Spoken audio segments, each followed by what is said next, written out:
Hello everybody, what's up? Cedric and Cedric here, CR Wrestling Commentary, and today we will be reviewing AEW's Battle of the Belts 7.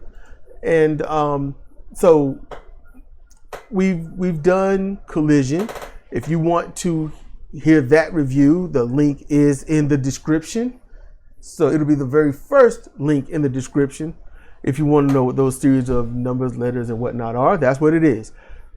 And we're going to start off with the AEW International title match, Lance Archer versus Orange Cassidy.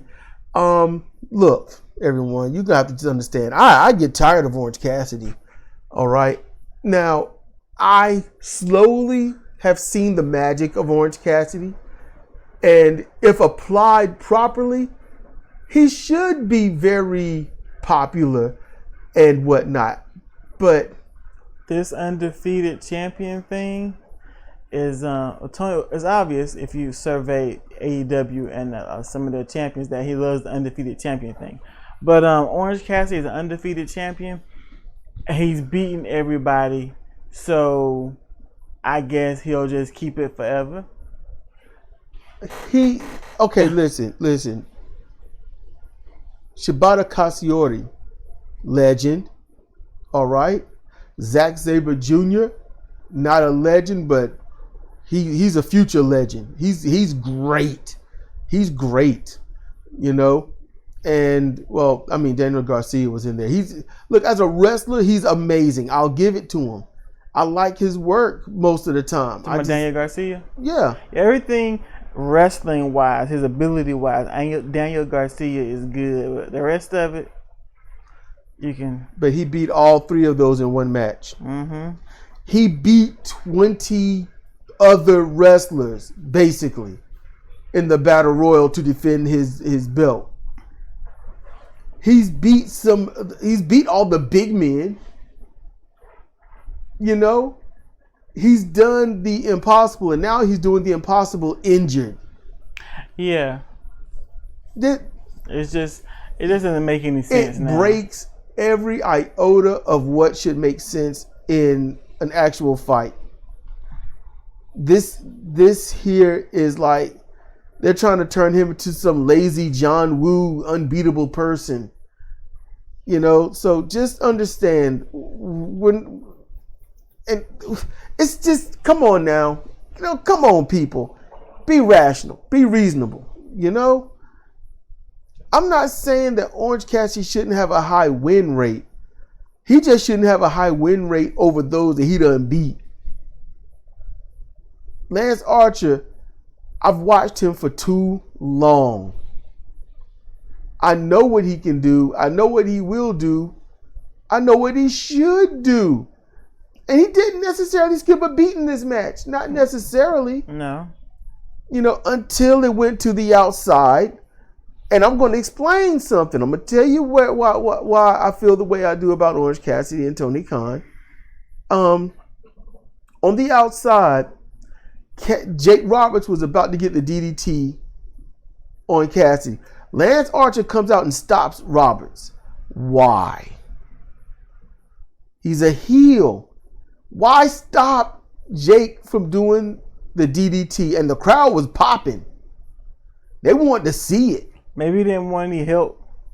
Like, yeah, I'm a heel, but I don't need no help to beat this belt. Then he shouldn't have distracted the referees so he could do it. That's how I see what I'm saying. See how it don't make sense? Mm-hmm. And then, you know, he stops him. And then it's a struggle. Orange Cassidy's in the ring, kicking and punching Lance Archer, who's on the outside on the apron, and then down on the floor, and the ref counts him out. Count out victory. How does that make sense? You watch any other match, the ref won't count them outside the ring. They just stay outside the ring for minutes on end. Mm-hmm. If it's a 20-second count out, if it's a 10-second count out, they shouldn't be able to spend 2 minutes on the floor. And the ref surely shouldn't join them. The referee should get back in the ring. The referee should never leave the ring. Period. The only time the ref should leave the ring would be if, and that's only if it looks like a knockout outside the ring and the ref has to go out and see if the guy can continue, or wrestler in general. If the wrestler in general can continue. Or if they go outside because medical called them out there to check on someone, they say, yep, nope, can't do this, can't go on. Any other time a wrestler gets on the apron, the referee stops counting. Yep. Any other time. Any other time the wrestler goes to the ropes to antagonize the wrestler on the floor, the referee stops counting. When I first watched WWF,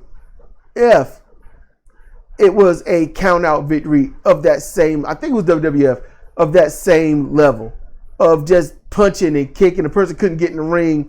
And I'm like, okay. You know? But I didn't know. I didn't understand. I was still new. I was like still freshly new to this whole wrestling thing. You know, back in the 80s, the 1980s. What other 80s would it be? Some people might think I was in the 1880s. They'd be like, bruh, all right, you are over 30. You was like 200 years old because people don't know math. So I got to spell it out. But there's no TV in the 1880s. There was TV in the 1600s. There was TV? Yes, technical violence. Oh, okay. So, but Cassidy win. He retains his belt over Archer, who, when I saw him coming, I was like, yes, Archer's going to win. And then it hit me, wait. He can't win because we don't know why he can't win. We just know he can't. So there's no rhyme or reason to it. We just know that he can't. And so now that he lost, just like a lot of other E-Fetters, Archer will probably go to the wayside and never be seen again for a while. Never be seen again. He's been because every time something like this happens, you know, he goes away. And he's got to make money somewhere else. He ought, like Brian Pillman Jr., he ought to leave AEW and not come back. Oh, did Pillman leave? Yeah. Okay, where is he? Out to the winds, independent circuits. Stuff like that. Probably with Brock Anderson, who only came in to do a Father's Day stint and not come back for any iota of revenge. You know, just, Tony Khan, it's like, I love that you made this other company so people can have a place to work and stuff, but I hate you. It's like I like what you do here, but I hate you. Like Tony Khan's the kind of person who's got a bookshelf full of books read 25%. I get a quarter of the way in, then I just stop. That's the way his storylines work. You get about a quarter way to something good, and then it just peters out, and they just move on. I'm bored. Let's move on. This is long enough. So the Acclaim comes out, and next week, in Bowen's hometown, they will rematch for the AEW 6-man tag team titles against the House of Black. I predict they will win due to hometown. Yeah, but it's gonna be a bunch of bull. If the Acclaim lose, there will be interference. That's what I wrote. You know, because Tony Khan does hometown people win, and that's why that TNT title changed hands the way it did with Hobbs and Wardlow. Where's Wardlow? He gone. He lost the title, so he got to go. Yep. He at home or something. But, okay, I know Malachi Black leaves a lot to be desired. But for the rest of the House of Black, if Brody King and what's his name, Buddy Matthews. I don't know why I wanted to call him Buddy Lee, but Buddy Matthews. You're thinking Buddy Lee Parker from the Border Patrol, WCW. Oh, really? Okay. I guess you're thinking about him. I don't know. Just it seemed like Lee should have followed that. I don't know why. but if they wrestle the way they can wrestle, which is well, I don't think that the Acclaim will win. They shouldn't. No. But if you go on the styles that you see these two in the ring with, if you compare notes on who does what and how anyone does anything, the Acclaim ain't winning that match. The match should be no more than 6 minutes. And Billy Gunn would be the best juggernaut in there to make it last the longest, but every time these guys lose, he's the one getting beat. And it would make sense because when the House of Black got the trios tag belts, I mean, it was a thing. They kind of trying to make them lose their shine because, of course, just like we said with Tony Khan, he starts off strong and then he puts the book down 25% through. Yep, there was a thing with Roosh and them were there, and then as soon as things got started with Andrade El Idolo, then they're gone. And Which makes no sense since they're his group. Yes, because Andrade is the one that started it. You know, they should have been when the House of Black started mucking around with Andrade, Roosh and Dralistico and the man in the tight suit should have been there. I can't think of his name. The assistant. Yeah. His suits are too tight, man. I don't know how he breathes. His suit's the thing breathing, not him. Oh, okay. So, yeah, I don't. Good grief, man. You know, story consistency. You know, but anyway, next is the AEW Women's Title match: Taya Valkyrie versus Toni Storm, and there were technical difficulties halfway through this match. But I was like, I wrote this: Toni Storm won, technical difficulties. Later, Ian Riccaboni explained that there was a satellite outage, and so they played the ending, and I was like, wow, interference, and then, you know, short power driver for the win. I'm like, I didn't need to see that. I knew that.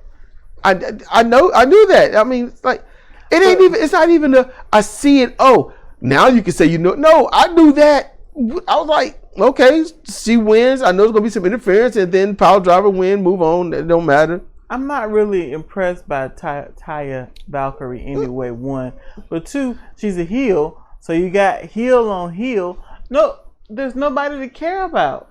Taya, her. I like a woman with meat on her body, so she's good. She look like she can wrestle and sustain damage and keep fighting.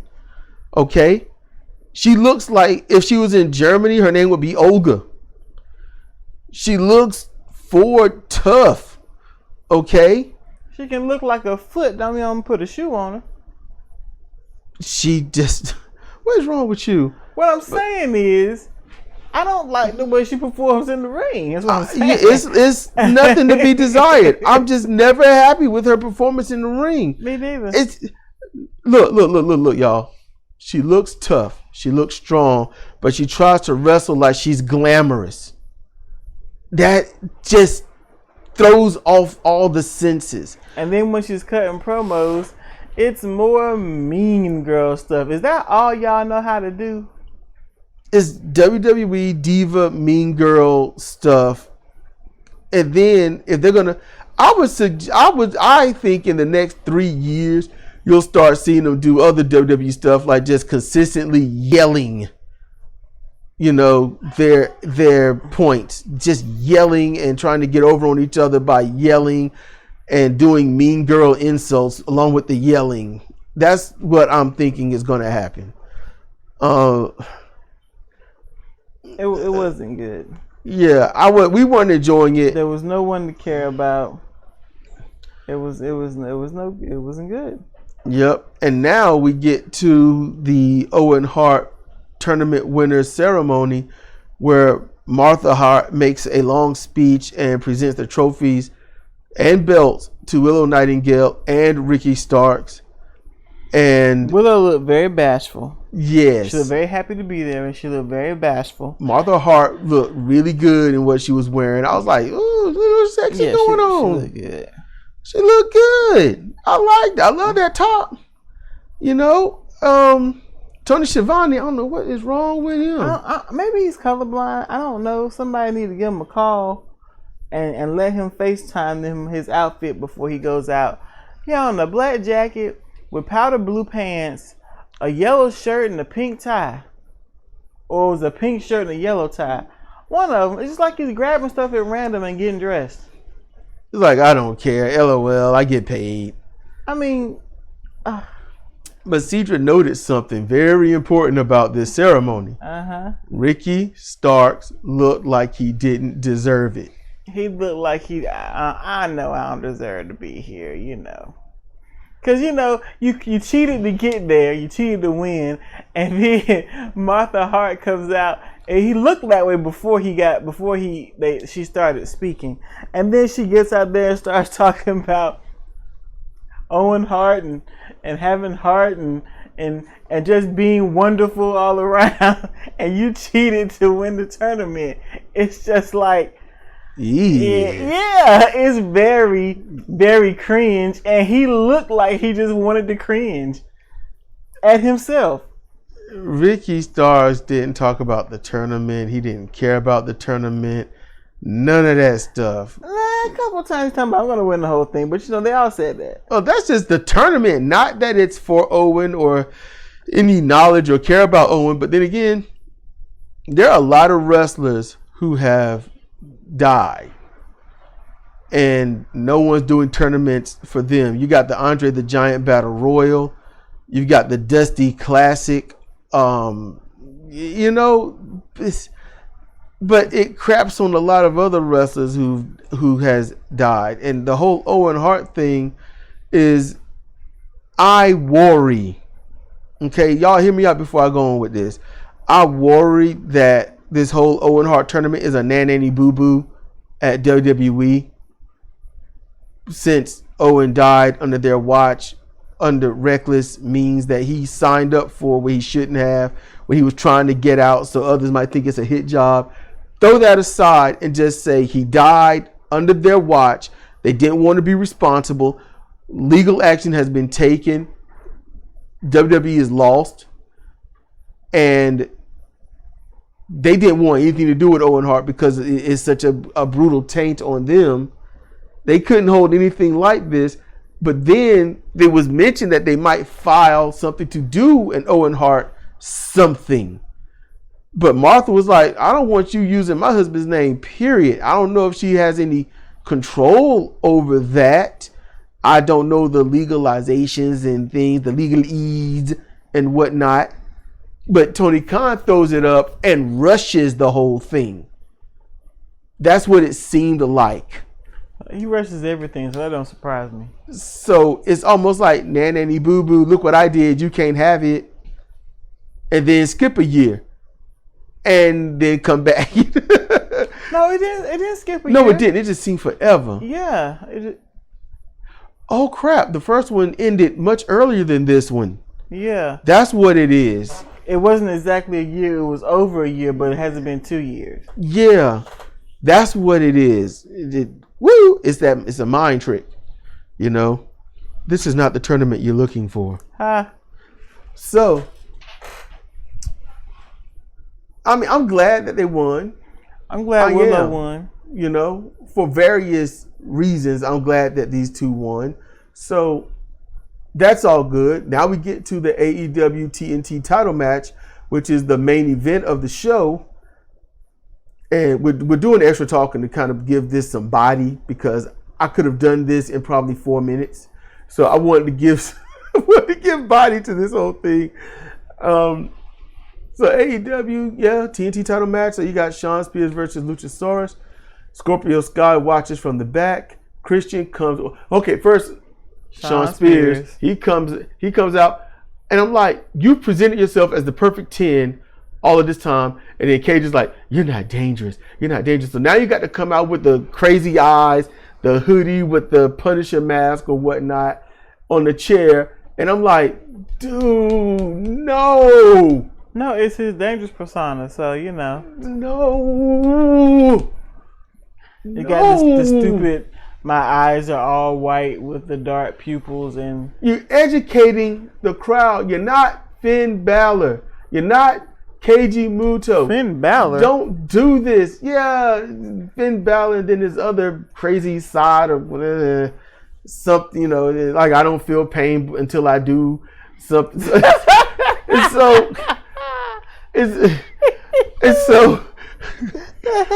It's like you're perfect 10. I love that Shawn Spears. Perfect 10 Shawn Spears. That's what you're educating the crowd on who you are. And who are you? Why should we care about you? And you know what's funny? He wrestled different. Yeah. He wrestled poorer. In this. Yes. Yeah. Because, you know, when he's out there with the perfect 10 and giving everybody the 10 fingers, you know, he wrestles like he knows his craft. I don't know what he was doing out there. You know what he did? I'm going to tell you what he did. There were two people calling this match. It was him and Christian Cage. Those two called this match. They worked it out in the back a little bit. You can tell. You can see it. But then Christian comes out. He's got the belt. Then he stands to the side. Now, I'll be honest with you. I thought that was an awesome look. He stands to the side. I'm just giving it kind of a liking here, but it's not it. But it's like some kind of loyal druid standing to the side, waiting for Master to come out. It had that presence, but it was like top tier presentation, and I was enjoying that. As opposed to standing aside and saying, "Come on, lackey." Yes, which he would have done with anybody else.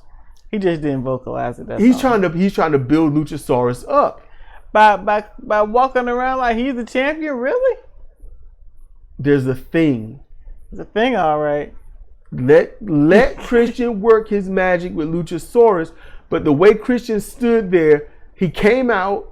He's got the belt. It's kind of messed up, but it's a thing they're doing. He stands to the side. He's got the belt, and the presence is great. Then Luchasaurus' music hit. Then he comes out. All right. Then they go down to the ring, and then the match gets underway. But it's the presentation was just right. That was just right. I like it.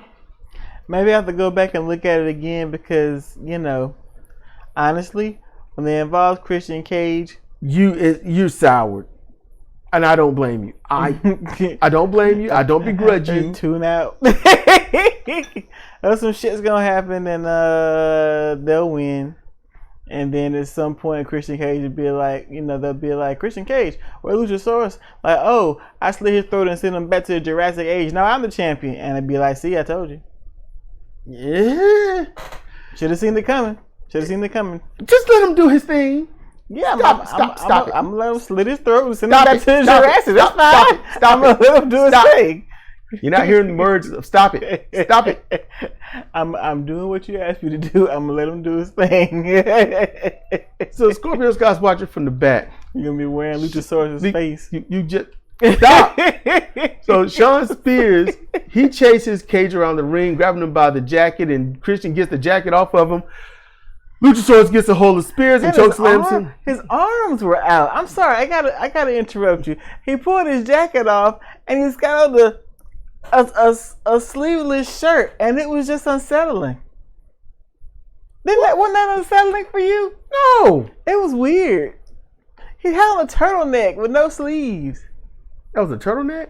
Could you see? I ain't looking at the man's neck. Could you see his neck? He always wears turtlenecks. I don't try to look at dude's neck. Look. He always wears turtlenecks with those stupid 70s jackets.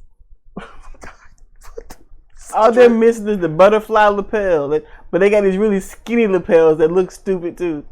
He always walk around the turtleneck like he's above the fray with his nose stuck up in the air, and he sucks. And he pulled off this jacket. He just sucks. And his arms are out, and he had a turtleneck on. No context. It's just he sucks. It looked weird. I was like, ugh. Okay. It was almost as bad as in Tropic Thunder when they realized the dude had hands. It's like, oh man, he's been handless the whole movie and now he's got hands. It was weird. I'm all about equality. If you see a girl wearing something like that, you'd be fine with it. And see, that's messed up. You know what? You're right. But if a girl wore it, she would not put a jacket on unless it's cold, which it currently is not. They're in Canada. What are you kidding me? They're not in the Arctic. Yeah, them fires are keeping it pretty warm. Yeah. A girl, and global warming. if a girl is gonna wear that and is made to have her arms out, she's wanting to show off her arms. So unless it's the middle of winter, you're gonna see them. That's why. Maybe that's what he was going acceptable. for. But after he got him out the jacket, I could just get on with this. Hey man, After he got him out the jacket, he choke slammed Spears on the table that's behind the barricade. And I was like, why does Luchasaurus always got to do this indie crap? Why? Why does it always got to be a table he choke slammed by? Just leave the table alone. Work in the ring. Stay in the ring. They was on the floor forever. Why did the referee count him out? That's where he cut his horns. Yeah. You like that, didn't you? Yeah. Somebody give me a rim shot. No. No. Bad Cedra. But there was no count out this time. What happened to the count out? Be consistent. Because they was out there forever. Mm-hmm. It was out there forever. And then in the ring, Luchasaurus got a choke slam for a 2 count. So it's like, oh no, did he have the surprise face on? So then Cage wedges Sean's chair between the ropes and at the corner. And so when Luchasaurus goes in for the spear, Sean moves out the way. Lucha hits it. Sean goes after what in the world? Your phone. Why when we do this on YouTube, your phone got to make noise? That was my mom calling. Hurry up. Yeah, Sean goes after Cage, who was on the floor for some reason. He just like I'm even if he popped up there, it's like just focus on your opponent, Sean. Mm-hmm. Perfect 10 would have focused on the opponent. Yeah. He wouldn't have done he wouldn't have done this. Yes, Cedra. Don't think that somebody would call back. That would break my heart. Would you just finish with the end of the match so we can get done with Christian Cage and his lackeys? So he goes out to Christian, and instead of hitting the ropes and coming back, he rebounds backwards for some reason that Sean's never done that I've ever seen on AEW. And Luchasaurus clotheslines him in the back of the head and knocks him down and got the 3 count that way, which makes no sense. Just to make Luchasaurus look good, make Shawn Spears look stupid, and make what he's been building for the past 4 matches he had meaningless. It's meaningless. It sucks that this followed Collision instead of being a standalone show. Yeah. So the whole thing was bad. They wasted everybody's time with this Battle of the Belts. I see why the tag team match from Collision wasn't on it. I was like, it's a belt match. Why wouldn't it be on Battle of the Belts? Because they didn't want to get it on them. Yeah, it was bad. So look, we hope you enjoyed this. Please check out our Collision review on Spreaker. The link is in the description below. So this has been Surgical Cedra for CR Wrestling Commentary. Y'all be good, stay safe, be chill, and we will see you next time.